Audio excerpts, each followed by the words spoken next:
যখন আমরা কার্যক্রম চালিয়েছি বা নগদ পরিচালনা করেছি, আমাদের কাছে মনে হয়েছে যে এগুলো আসলে শুদ্ধ লেনদেন না, এইভাবে লেনদেন হওয়া উচিত না। 3টা অনিয়ম: এক্সেসিভ মানি ক্রিয়েট করেছে, 2 ফান্ড সরিয়ে নিয়েছে, 3 নাম্বার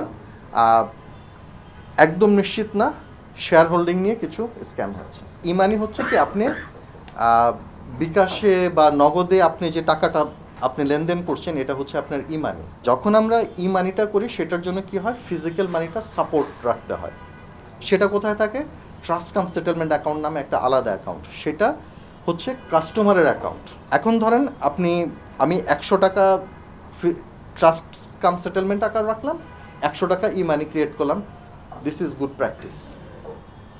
কিন্তু আমি 100 টাকা ইমানি রাখলাম, ট্রাস্ট কাম সেটেলমেন্ট থেকে 50 টাকা সরিয়ে ফেললাম, তখন কি হলো, ওই যে 50 টাকা যে আপনি ছাড়লেন সেটা হচ্ছে অতিরিক্ত ছাড়া, ইউ ক্যানট ডু ইট। সেটা হচ্ছে আসলে একদম জাল টাকা ছাড়ার মতো, অর্থাৎ আপনি নিজে টাকা ছাড়লেন, সেটা আপনি পারেন না।